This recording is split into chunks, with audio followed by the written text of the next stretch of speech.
Well, hello everyone. This is so fun to see so many of my friends sign on and listen to this workshop. My name is Tony Ducklow. I'm the founder of Youth Ministry Land, and I have the privilege of serving as the executive director of Summer Festival Camp. If we've never met before, welcome. I'd love to connect with you sometime.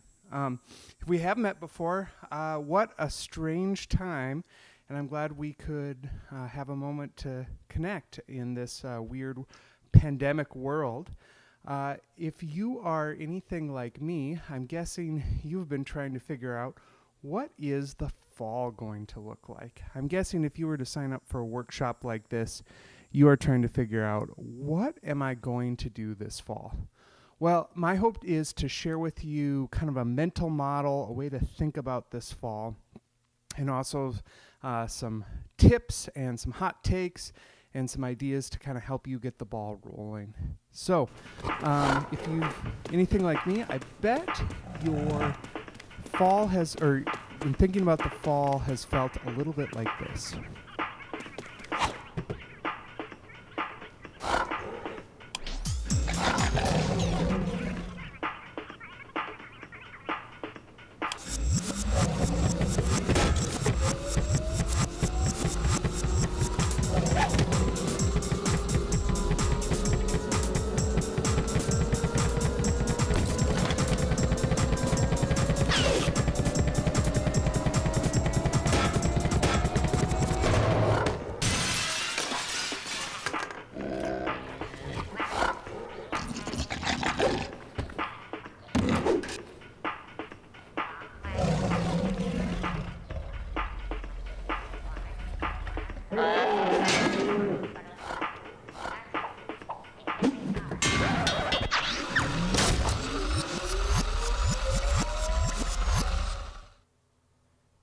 All right, the goal of this workshop is to help you not feel like that, not feel like a bear running on a treadmill trying to just survive, but thrive in this weird world.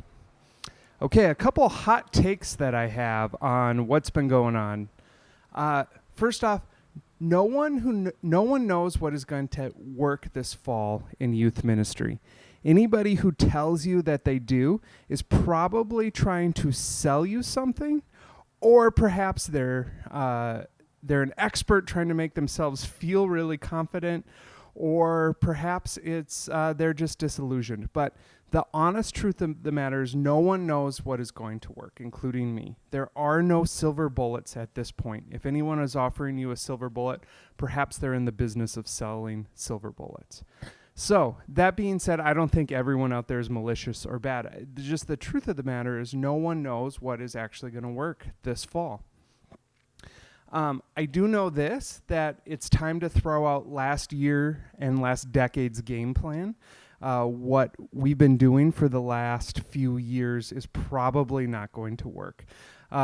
If your hope is to just turn your current ministry to just be all online and Zoom, I don't think that's going to work. I don't think teaching out of books like a lot of us do faith formation and Sunday school is going to work. I think it is time to start over and start from scratch. So where I think it's helpful to start is identify what your mission and vision is of your church, of your youth ministry.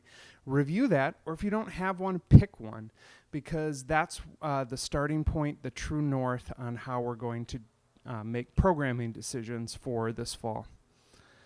And then we're going to brainstorm experiments around that vision. And that's what I want to lead you through today. And I'll explain more about that in just a minute. So things to think about as we're navigating this. Number one, think engagement versus broadcast. In the spring, when everything moved online, we got really good at broadcasting.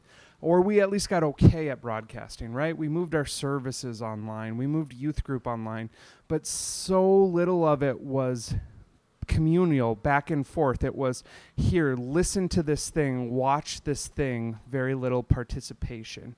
And what people are finding, what experts are finding people actually stick around for is things that are engaging, things where there's a back and forth. So we're going to practice that right now, right? Like This could just be a broadcast, but I'm going to try and work on making it a little bit more engaging. So why don't you say hi in the chat and say what church you are from.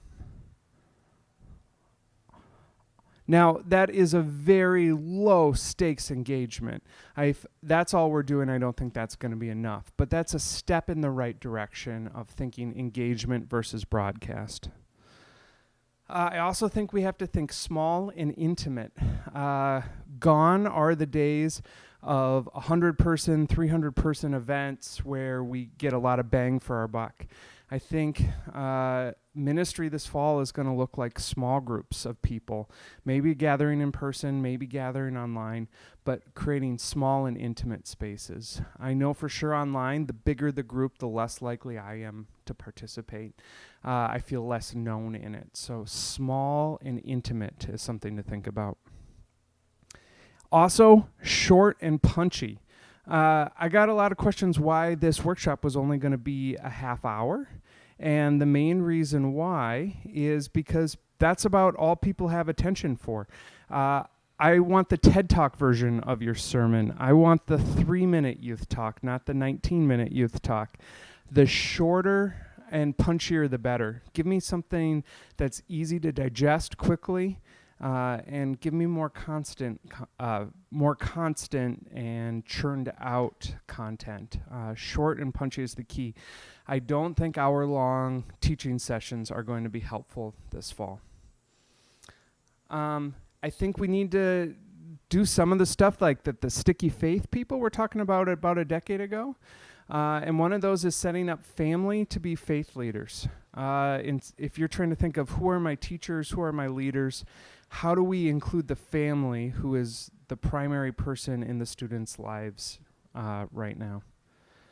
And then think connecting adults to students. The Sticky Faith people also suggested 5 adults should be connected to students for them to be likely to stick with the faith. How do we do that in this new format? Perhaps there's easier ways. So keep that in mind as well. And then lastly, think about where teens are hanging out both digitally and in real life. How do we connect with them where they're already spending time? Okay, so I want to talk about experiments. I love experimenting. This picture of this little kid pouring some liquids into each other just brought smiles to my face. I was never very good at chemistry, but I always had these joys that chemistry, that I'd be able to create a super potion that would do crazy things. And you all will have the chance to experiment this fall. And what do I mean by experiment?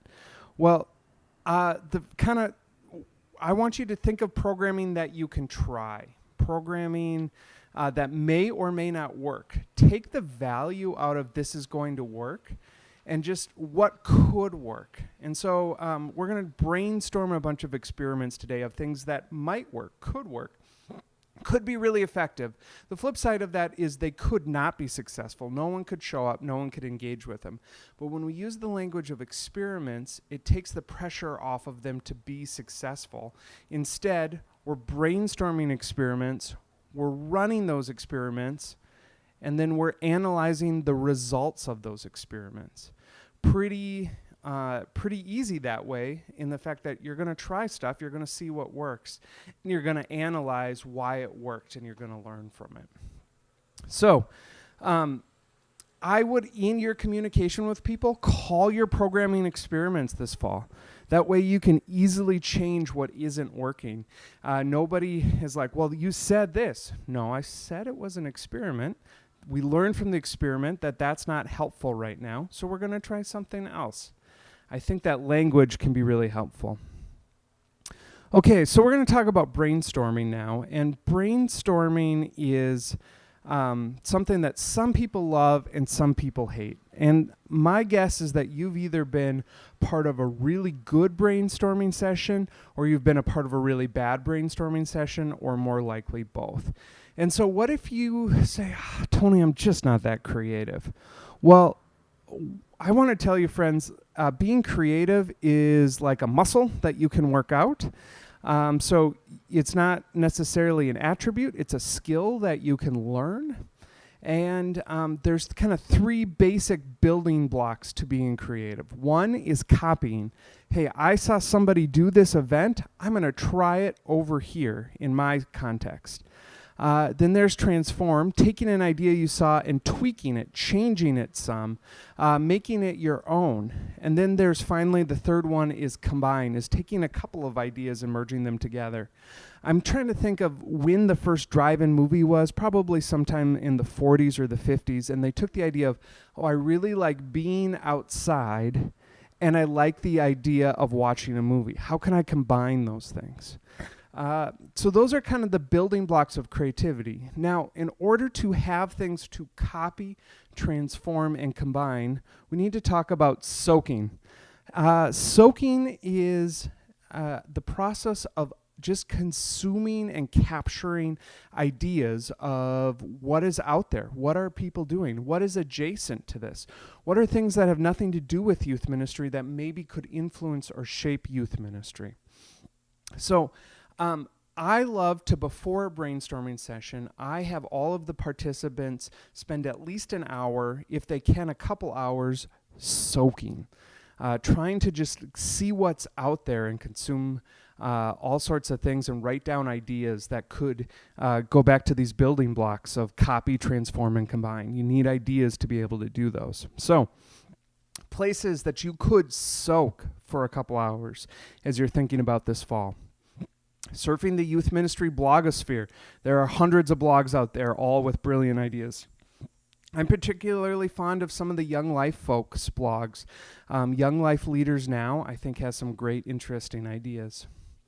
Google image search of related topics. If you've got an idea, put it in a Google image search and see what people are doing visually. Reading a current events magazine such as Time or Newsweek, scrolling online newspapers, that kind of thing. Watching YouTube videos, searching youth ministry or fun events or ways to spice up Zoom meetings or online games you can play, and just kind of follow the rabbit trail of YouTube videos.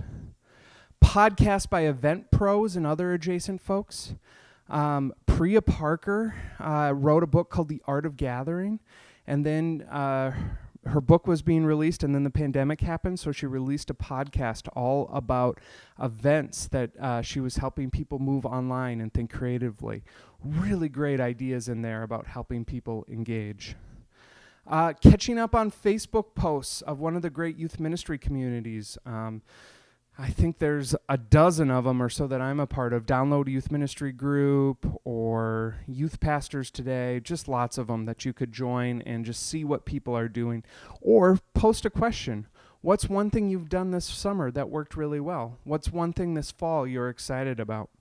And there's also local and regional ones too, I know. I know some of our friends from the Covenant are on here, and there's a really great local Covenant youth pastor group where they share ideas that are working or not working. Scrolling through Pinterest, searching different topics or ideas within Pinterest. Spending time just studying the Bible. I think there's some really great things we can glean just by spending time in the Word.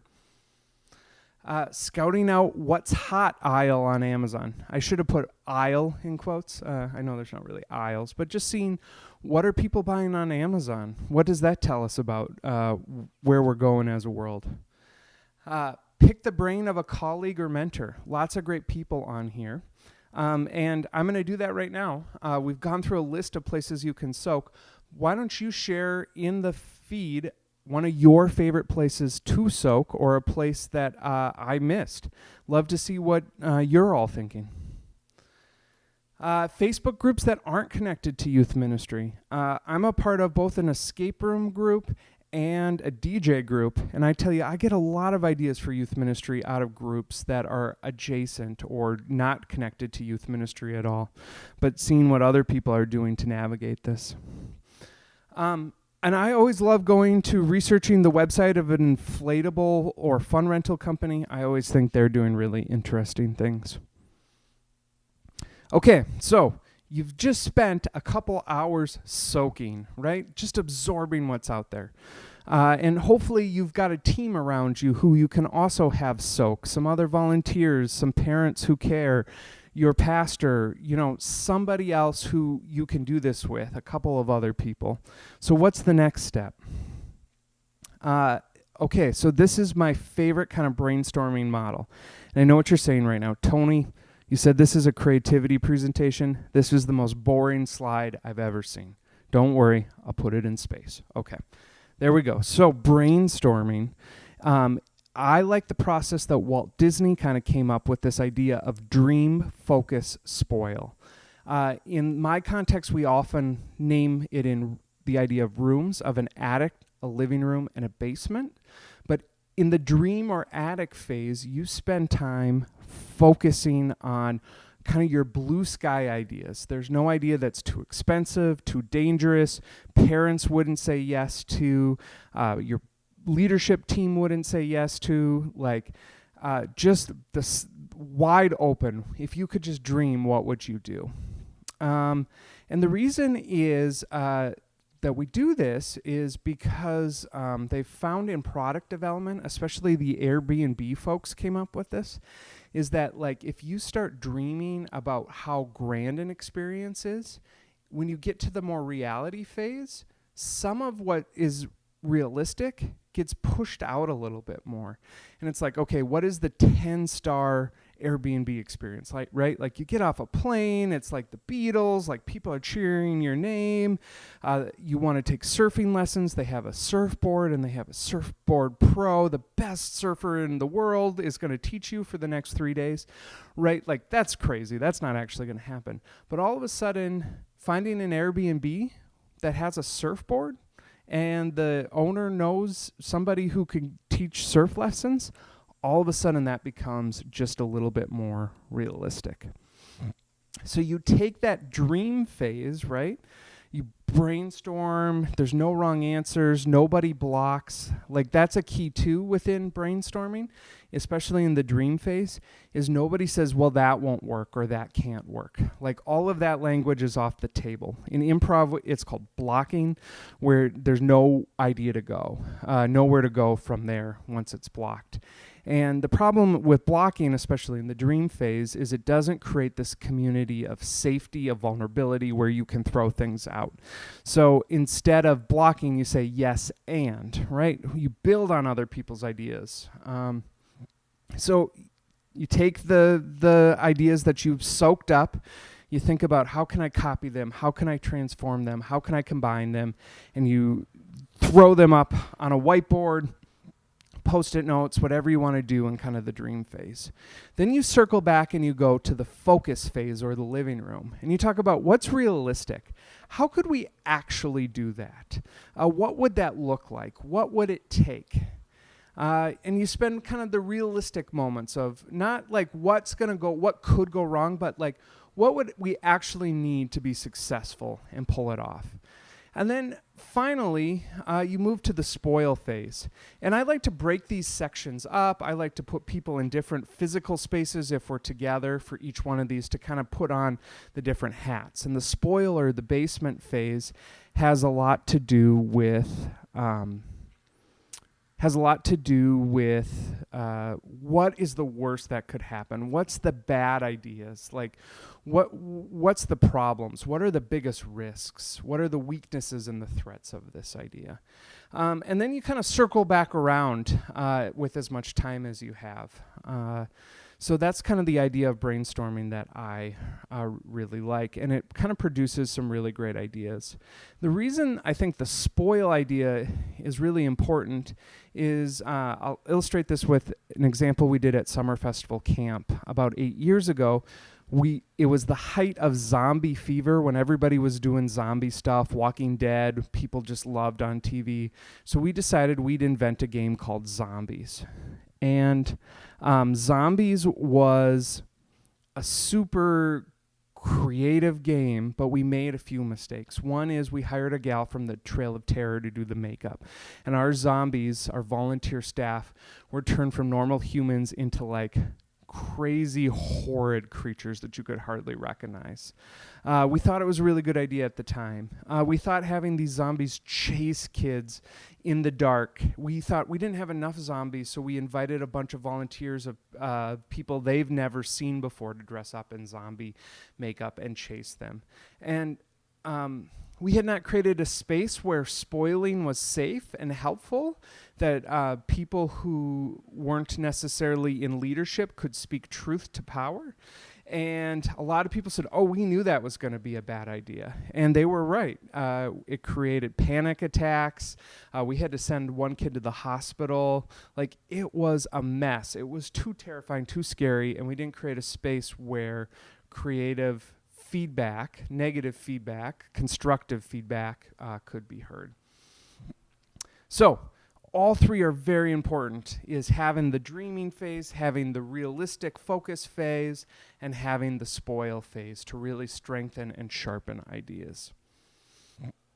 Okay, the other thing that's helpful in this is to name the constraints. Especially I would do that in the living room phase, is what are the things that we can't control?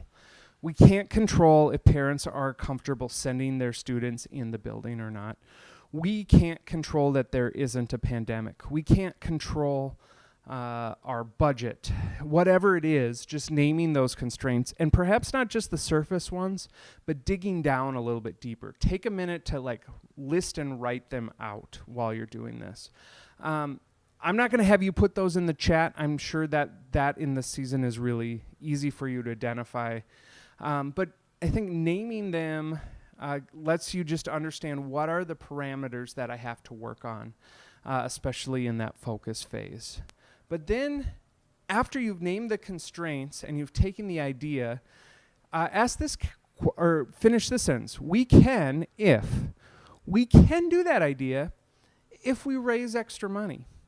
We can do that idea if we find a way to translate it really well online. We can do that idea if we have enough volunteers to drop off stuff at everybody's house. Name the resources that you need to be successful and pull that particular idea off. And then in the spoil phase, you can decide, is that realistic? Can we actually do this?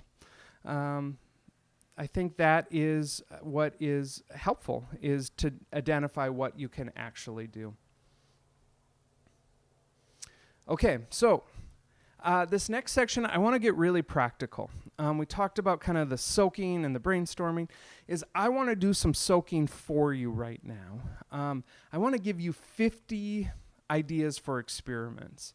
And I actually think there might be more like 60 ideas for experiments in here. This is soaking, right? This is me throwing things at you for you to consider, what we could copy that, we could combine it, we could transform it, what would it look like? I'm just trying to kind of feed your mental energy right now. Now, what I don't want you to hear is this is 50 ideas you must do. I don't know if any of these are going to work, but these are experiments for you to try. You know your group. Which ones excite you? Which ones do you think would excite your students, your parents? Which would help your students grow in their faith journeys, their connection to Jesus? You'll have to decide those things. But here are just some kind of idea-soaking fodder for you. Okay, 60 ideas for experiments. Here we go. Match students for mentors. What would it look like if you had a mentor and they met once a month with a student, just one-on-one via Zoom, or they would once a week text that student and they had another relationship with an adult? You could go sledding in the wintertime. Outdoor activity, don't have to go inside for that. Ice skating, once again, could do that social distancing. A drive-in movie, rent a movie screen, put up a projector, show a movie in your backyard, in your parking lot. What would it look like to invite the whole church? Frisbee golfing. There's lots of Frisbee golfing places around. What if you equipped small groups to go out and do that, or you built your own on the church's property? Minecraft server. A lot of students at some point in their life played Minecraft. What if you did a throwback and said, okay, we're all going to meet once a week and play Minecraft together? What if you had postcards and delivered postcards to students' doors and gave them a pen pal, someone in the church who you knew was a little bit lonely or would at least write back to them, building kind of an adult-student relationship that way. It could be really fun to be getting mail this time of year. What if you were to create an amateur esport team? What if your video game students and an adult who was willing to hang out with them had practice once a week and competed in some local esport tournaments? Could be kind of wild. I know, 50 years ago, church basketball leagues were all the thing. So maybe esports teams for churches. Golfing. Maybe you've got a group of students who would enjoy going golfing together. Maybe you could create an amazing race around town for families to do, kind of a different challenges you lay out. There could be envelopes they could open. The whole thing could be contactless and just get people out of the house. You could do a drive-in youth event service, set up some speakers in the parking lot and create just a special service for the youth and partner with local churches to do it.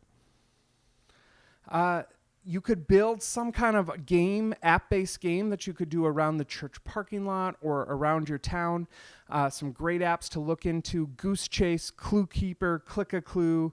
There's probably other game apps I don't know about. If you know about another great app that you can build some kind of like game around pretty easily, throw that in the chat for us. I'm always looking for stuff like that. Maybe one day I'll build something for people to use that's free. Just something, build a game out of one of those great scavenger hunt apps. Also, Kahoot could be a really easy way to spice up an online Zoom meeting, is have everyone do Kahoot. If you don't know what that is, it's an app-based game, or there's a website you go to, and your phone becomes a buzzer, and there's questions you try and answer on the screen. This comes from a friend of mine, Mark. He said he had really great success with Zoom calls when he told his teens they could turn off their cameras, and they played games like drawing games that they didn't have to have their cameras on. Maybe students are more willing to participate in your group if they don't have to see themselves or they don't have to worry about how they look on camera, especially as the Zoom fatigue thing starts to happen when they're doing online school. Perhaps you can write a scavenger hunt, puzzle hunt, treasure hunt. There's a guy down in the Inver Grove Heights area who started just doing treasure hunts where he put a puzzle online and then he'd go hide something out in the public. And he's got a following of a couple hundred people who try and solve these puzzles. It might be thousands by now. That he puts online and try and go win. He'll hide $20 in the grocery store ice cream aisle on the back of a ice cream container. Like just crazy kind of fun puzzly things you could do. A lot of you know I'm adjacent to the escape room world, and a lot of escape room companies have created online versions of escape room games. And what's great is you don't have to be where that escape room company is. So there's lots of great ones that have been reviewed. Ones where they put cameras on people's chests and you get to control an avatar, real life avatar. Ones where it's like audio based, like a role-playing game like D&D. There's some where it's a little bit more like a video game. There's some where you print, cut, and play. But lots of online escape room adventures out there right now. Book club. You could start a book club. People read the book, and then once a month they gather on Zoom to discuss it. Movie club. Combine this with the drive-in movie or the backyard movie idea. Everyone watches a movie, and then you discuss it. I've seen this happen at my church with our young adult group, is people love getting together to watch movies and then talk about them. And they've got kind of a framework of what does this teach us about truth about God? What is the gospel truth in this movie? Does that line up with our spiritual teachings? An online fitness club where you all sign on at 4 o'clock and watch a YouTube fitness video together and all work out. Call a youth group friend and walk. Perhaps you pair off or make groups of 3, 4 in your youth group, and once a week you go on a walk and you call that person and write a guided discussion to help them know what to talk about. But 15-minute interpersonal connections, like you're going on a walk with someone, could be really cool. I've seen youth leaders putting lawn chairs in front yards to catch up, do one-on-ones. That used to be A big thing when I was going through a high school youth group is our youth leaders would all try and do a one-on-one with us every semester. You could equip your leaders to just put a lawn chair in the front yard and catch up with a student. Just have a 30-minute discussion. How are things going? Do they like school? Just invest in that relational time. I have a lot of ideas that involve dropping things off, but one could be craft in a box. Drop off at a couple of different students who'd be into it, a box of some crafting supplies, and then do something together online, right? Build that craft together. I've got a gal in my youth group who loves to crochet. So what would it look like to partner her with a couple of other people? She could teach some basic crochets and drop off some yarn and a crochet hook so she could teach them how to do a pot holder or something simple. I think another interesting idea is creating non-real-time digital space for check-ins throughout the week. And you've probably maybe seen this in your own life, but people starting to do Marco Polo or Snapchat groups or Facebook groups where you just it doesn't matter if you're there at that exact moment, but someone can leave a voice message or put a prayer request or something in and just check in how the week's going. That could be creating a kind of a safe space for small groups to do something like that. You could play a board game, card game with a small group of a game that students love. I've got a couple of students in my youth group who love Pokemon cards. And so we're trying to figure out, how do we play Pokemon cards over the internet with a webcam or something? Just kind of a fun experiment of getting into the world of students and doing something that they love. Similar, play video games with students online.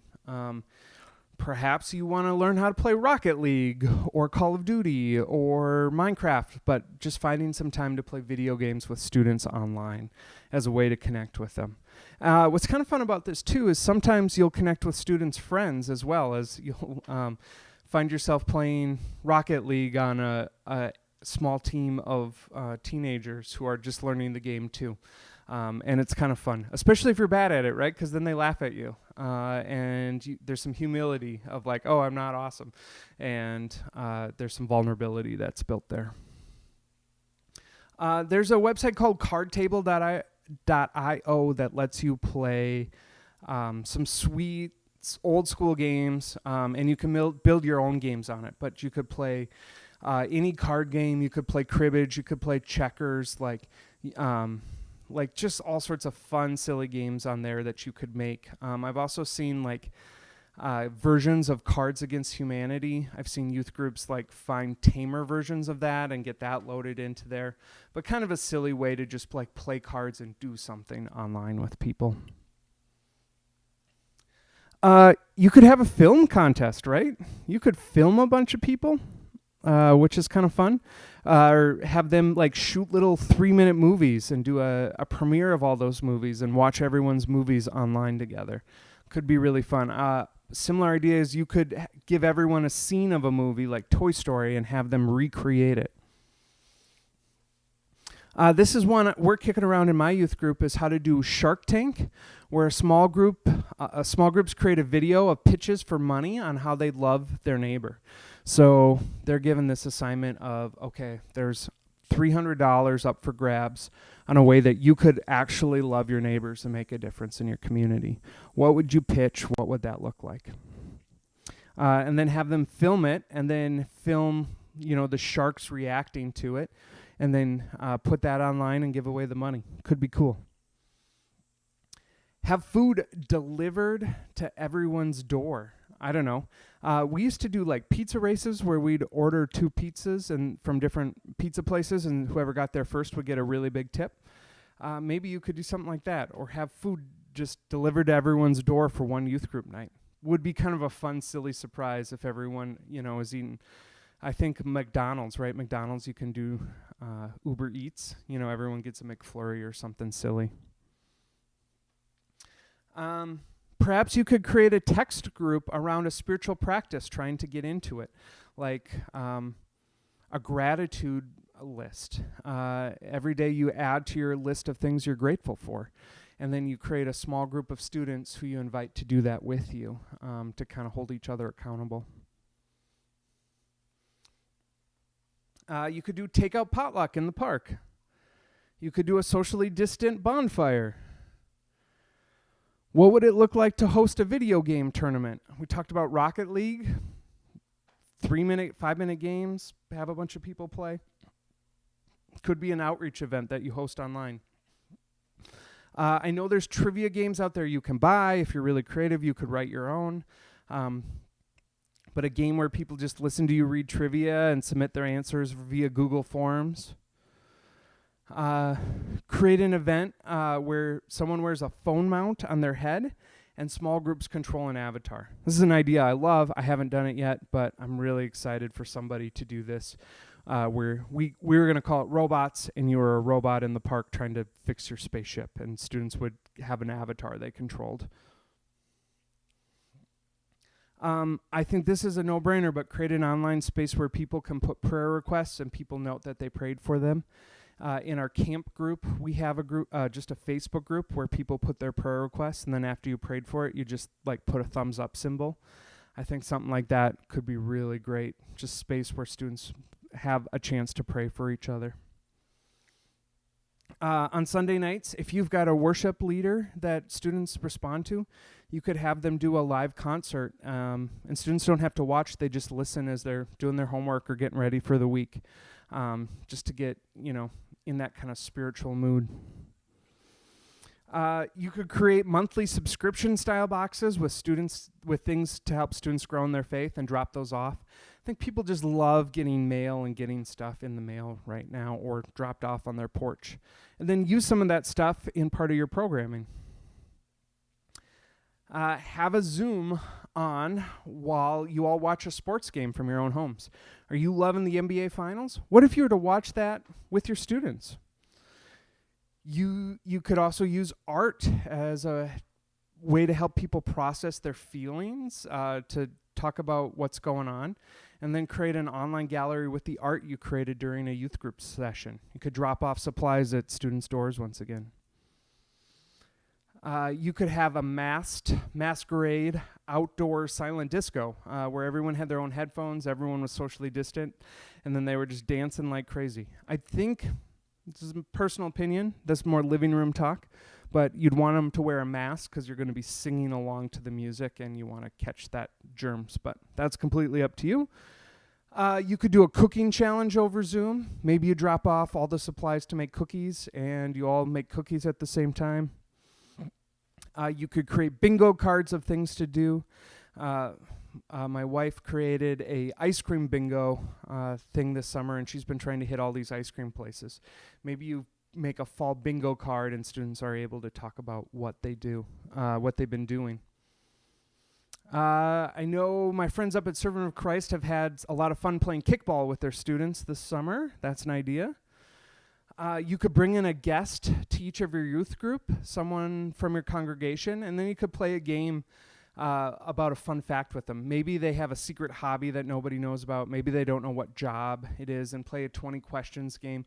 Or if they know who the person is beforehand, they could try and guess, and you could put a bag over them. But use it as a way for them to get to know someone else in the church. You could do a minute-to-win-it tournament, drop off supplies, do the Kleenex thing or the Oreo on the forehead over Zoom. That would be kind of silly. Having leaders share testimonies. You could have them shoot little 3-minute videos on their phone and send those out in the middle of the week as just some more content. You could do an online murder mystery. We had a lot of fun turning the board game Clue into a giant Zoom game where people dressed up in character and students interacted with them to try and solve the murder mystery. Messenger Mafia, or Mafia Online, the classic youth group game where you're trying to figure out who the Mafia is. You can play that over a week, over whatever chat app that you want. Make little groups of who's the Mafia with a big chat with everybody in it. Also play that as just a fun game night. Also, the Jackbox games I know are really popular. There's a screen that you can share via Zoom, and then you all play the game on your phone, kind of trivia games and drawing games and that kind of stuff. The folks at Crowd Control Games make really fun things. You could do a game show night with them. There's a game I love called Mind Reader, where you use the poll function on Zoom meetings to, you say, okay, you have a special guest. You ask them, okay, what Harry Potter club would you be a part of? Everybody puts in the poll what they think the person's answer is going to be. You reveal the poll to see what's most popular, and then the person reveals, oh, I'm actually in Gryffindor. You could have your leaders take over the social media account for a day, do a kind of a story takeover. Could be fun. There's lots of games you can put on social media stories. Check out downloadyouthministry.com for $3 or $4. You can download all these pictures and stuff you can load into your story to create engagement that way. You could drop off supplies for games at home and use those supplies. Like I just have this vision of dropping off dollar store puzzles and doing a 36-piece puzzle race with everybody who can build the puzzle the fastest. Have students film themselves sharing a faith story and create a private collection. You don't want to make these public. Students will get probably pretty alarmed by that, but just a collection of students sharing their faith journey for the youth group. Embrace TikTok culture. If your students are on TikTok, you might want to check it out and perhaps choreograph your own dance. Be silly on it. I know vulnerability breeds vulnerability. So if you can find parts to share your own faith journey in a vulnerable way that is still safe, students might really respond to that. Teach a small group about a hobby you enjoy, either in person or online. Share a 3 to 5 minute video teaching on Instagram once a week. So students have it. Well, Instagram can only be 1 minute, but finding a way to show like a 3 to 5 minute video of what you might teach beforehand. Get logos and videos made at Fiverr.com. Perhaps your youth group has a logo, or you could get something cool made on Fiverr to just kind of splash up your social media feed or your Zoom calls. And using Canva to improve your social media skills. Great free resource is making great stuff on Canva. Okay, that was a lot. Like I said, that's not to tell you this is what you should do, just some ideas to get you thinking. I've got more at youthministryland.com/ideas/ put what you think in the chat. Did I miss any ideas? Do you got anything you're really excited to try or you want someone to try? It's not for you. Like, put it in the chat. I'm going to keep this webpage updated with all of the ideas I just went through, plus any ideas that you give me in the chat right now. Okay, final thoughts. Experiment and share what you find. Let us know what worked. What did you try? What didn't work? What was a failure? And what are you going to do differently? Think experiential and think communal. I just love this idea of delivering the content before the meeting so that the actual meetings are short and just the discussion piece. What are you going to do to create community with your group? This is just a personal pet peeve. Social media isn't just for broadcast. You want to be responding. You want to do the social part of social media, engaging with people's content, not just sharing your own, and not just broadcasting your events, but creating content that's helpful for people. Over communicate, especially in this time when everything has to be digital. You cannot communicate enough. Model the leadership you'd like to see. If you want your leaders to be vulnerable, you have to be vulnerable. If you want your leaders to step up, you need to step up. And then finally, Jesus is still on the throne. This is an adventure. You got this. I know that it's a crazy time, but this is a chance for us to be innovative, to take the ideas that we talked about of soaking, of creating experiments, brainstorming those experiments, and then learning. And being innovative will help students in their faith journeys. God will use that and bless that if he chooses. All right, will you pray with me? God, thank you so much We love you so much. Thank you for this chance to be innovative and creative and be together. I pray you would bless these friends of mine as they journey together, as they try and figure out how to do youth ministry during a pandemic. Bless their efforts, Lord. And Lord, we just pray that students would take steps in their faith journey, that this year would not be for nothing, that it wouldn't be a wash or we're waiting for this to end, but you would use it to draw us and students close to you. Jesus, your name is powerful. All the glory to you. Amen. All right, everyone. Thank you so much. I'm going to be on a Zoom call after this. The link is in the chat there. If you have questions you want to ask me in person, hop on that Zoom call. I'll hang out for 30, 40 minutes and we can talk a little bit further. If not, have a really great rest of your day. Thanks so much for joining us. Lots of love to you. If there's any way that Youth Ministry Land or myself can be a resource to you, would love to do that. Have a good day, everyone. Talk to you later.